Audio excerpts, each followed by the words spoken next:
This child will kill his father and marry his own mother. Do away with him now before it's too late, said the seer. This is the sad tale of a man named Ike who has been destined from birth to kill his own father and marry his own mother. Once upon a time in the land of Okiri, there lived a king named Obi. Obi and his wife Olama had been looking for a child for many years, and a child wasn't forthcoming. After 10 years of waiting, Olama got pregnant and had a baby boy. And it was the custom of the land that whenever a child is born, the family will send for a seer who will cast out stone and tell the future of the child. So King Obi and the queen sent for the seer to come and tell them the future of their child. The seer quickly rushed down to the palace. He sat down on the floor and cast his stones. But suddenly, something strange happened.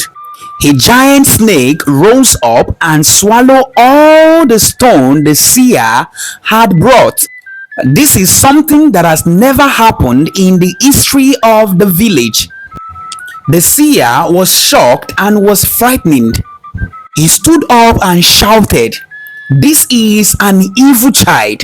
You need to do away with him, my king, or else he will grow up to kill you and marry your wife, the queen." The seer said. King Obi, out of fear, quickly ordered his servant Tyro to take the child to the evil forest and ensure that the child is killed. Queen Olama, who wasn't happy about the king's decision, sent for her own servant called Joko to monitor Tyro and ensure that the child is not killed. So Joko accompanied Tyro into the evil forest in order to kill the child. When they got to the evil forest, Tyro brought out a dagger to hit the child. Joko went behind him and hit Tyro on the head.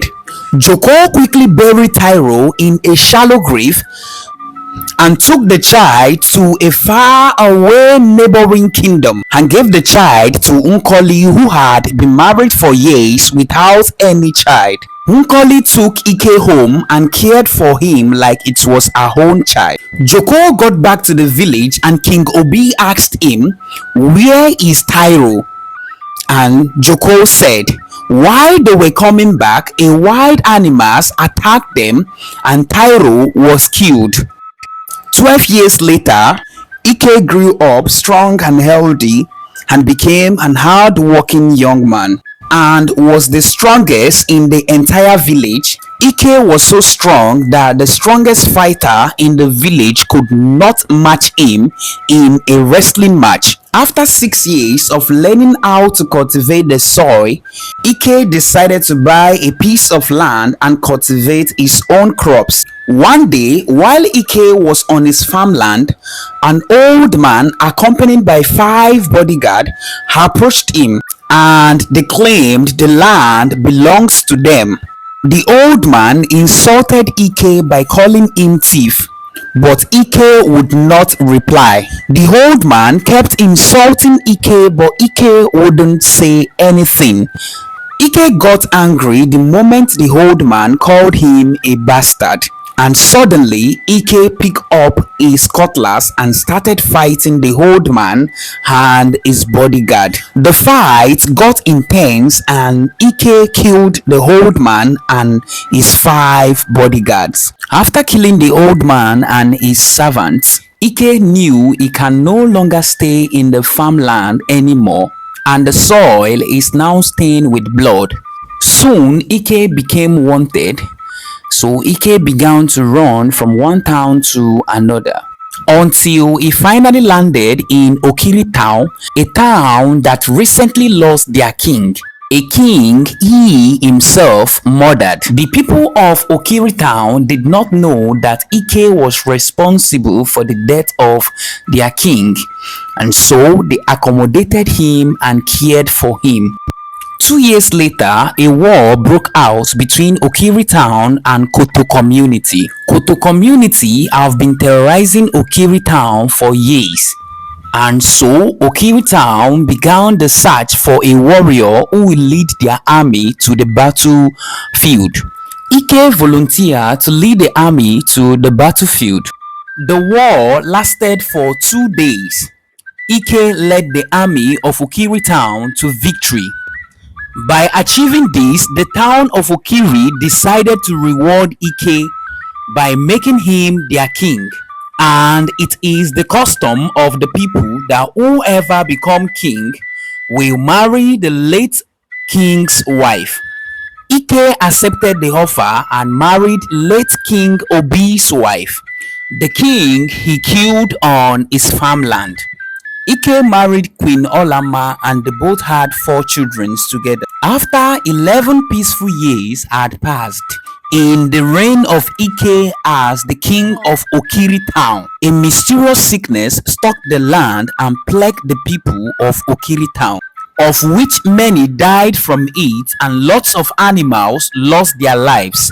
In an attempt to end this plague, King Ike sent Okoro, the son of the late king, to the neighboring community in order to make inquiry about the suffering in the land. After 2 years, Okoro returned with answers that the cause of sickness and death was the murderer of the late king, who now lived peacefully in the land of Okiri. Ike, the new king of Okiri, decided to know who killed the king, but was told that he was murdered by robbers. Ike then made a vow to pluck out the eyes of whoever killed the late king and also banish him from the land. For years, the suffering wouldn't end, so Ike decided to invite a chief priest to the palace for solution to their plague and suffering. Soon, the chief priest arrived and called all the royal families together and told them that the reason for the constant sickness is as a result of disobedience and that the gods are angry with the land, that King Ike had killed his own father unknowingly because of a piece of land and now he is sharing the same bed with his mother. Queen Olama, on hearing this, picked up a dagger and stabbed herself because it is now clear to her that she had married her first son, who killed King Obi, her husband, and wish she had listened to the gods. King Ike looked down and saw his wife dead, who is also his mother. He pulled out the knife from her stomach and plucked out his own eyes. Ike moved out of the town with his oldest son leading the way, thus fulfilling the promise he had made on whoever had killed King Obi, his father. Thank you for watching this amazing story. Do subscribe to our YouTube channel for more thrilling stories.